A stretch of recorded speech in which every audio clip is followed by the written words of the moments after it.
लोग खरीदारी करने के लिए बेकरार हैं, उनके लिए क्या सलाह रहेगी? नई खरीदारी करें तो कहाँ करें और क्या टिप्पणी रहेगी आपकी?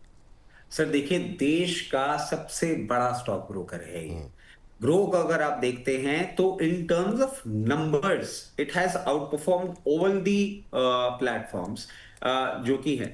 आप इसका ना थोड़ा सा बिजनेस समझ लीजिए कि ये नो फ्रिल ब्रोकिंग सर्विस दे रहा है जी। और बहुत अच्छे से सब कुछ चल रहा है। मल्टीपल प्रोडक्ट्स हैं एक ही प्लेटफॉर्म पे, ये यूएसपी है इसकी। और सर अब वो ये ना कि मैंने बोला था कि अप्लाई थोड़ा सा कर सकते हैं, तो उस पे यही बात आ गई कि ये तो हर एक किसी के लिए बोल के चला जाता है। कंपनी अच्छी है, मगर अब अगर आप मेरे से पूछते हैं कि क्या इसमें इन लेवल्स पे पैसा लगाना चाहिए, सर एक छोटा सा आपको वो दे देता हूँ। एंजल वन है, 32 के पीई पे चल रहा है। आईएफएल कैपिटल 16 के पीई। आईएफएल कैपिटल और इसमें थोड़ा सा डिफरेंस है, but angel one similar platform. अगर हम मोतीलाल ओसवाल को भी देखेंगे, पैटर्न अलग है थोड़ा सा बिजनेस का, बट सेम कैटेगरी तो है। 29 का पीई, सर ये 52 के पीई पे हो गया है।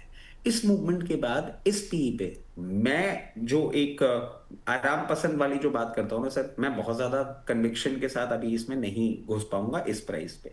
अब इसमें करना क्या होगा, इसमें मैं एक ही चीज आपको बोलूंगा, लोअर लेवल्स पे जब आए ना, तब आप इसमें एंट्री करने का सोचिएगा। बहुत ही आप अगर, क्योंकि अभी थोड़े दिन का ही हमारे पास चार्ट पैटर्न है, बहुत ज्यादा अभी इस पे कमेंट्री नहीं कर पाएंगे, बट मैं समझता हूं ये जिस तरीके से मूव कर रहा है, एक सपोर्ट इसको 130 रुपीज पे मिल सकता है। और अभी एक स्ट्रॉन्ग सपोर्ट जो दिखा रहा है वो 120 रुपए पे बनता हुआ दिखता है।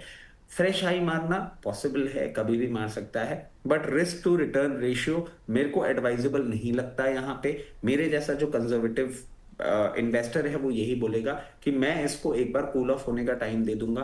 और सर रिकलेक्ट करवाता हूं, बजाज हाउसिंग फाइनेंस पे भी हायर लेवल्स पे लोग ट्रैप हुए थे।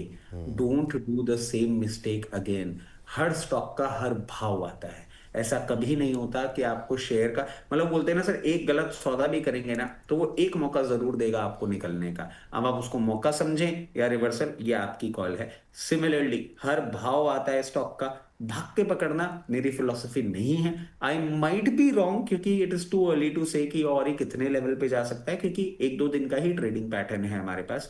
But if you ask me as an investor, I will say I wait for some time, और लोअर लेवल पे आएगा कहीं भी 130 120 के रेंज पे आएगा, तो I consider putting my money in. जिनके पास है उनको क्या करना चाहिए, हुँ, देखिए अगर आपने इसको लिस्टिंग गेन्स के लिए खरीदा था, आपने बुक कर लिया होगा।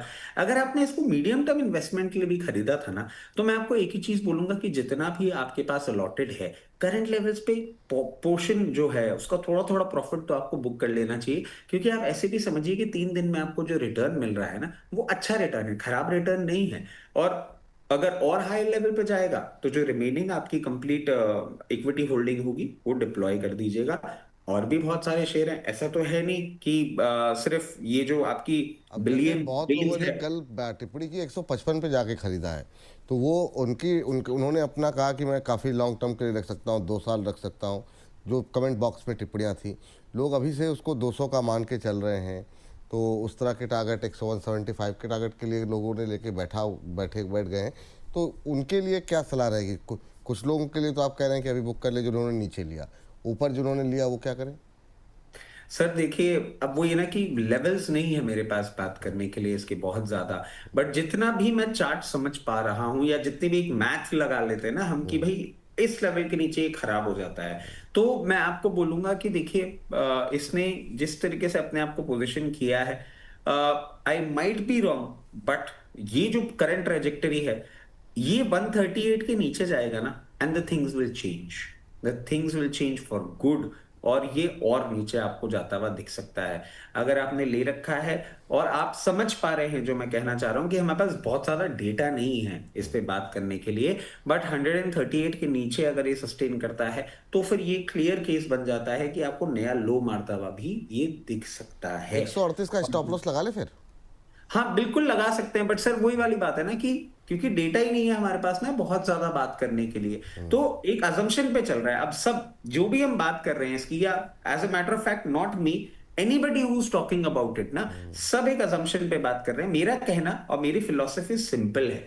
आपने आईपीओ में जीएमपी देखा था सर? नहीं था।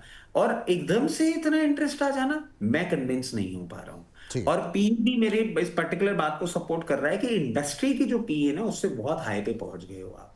ठीक। तो जितनी अर्निंग नहीं है ना, उतना कॉन्फिडेंस नहीं, मैं नहीं समझ पाता। तो नई खरीदारी से बचें, बाकी के लेवल्स जो है अभी दिखाई नहीं दे रहे हैं, तो वो लाए जो है यहाँ पर निकल करके आई। जो लोग हायर लेवल पे हैं फिर वो एक स्टॉप लॉस लगा ले 138 के आसपास, उसके नीचे जाने पे गिरावट दिखाई दे रही है यहाँ पर।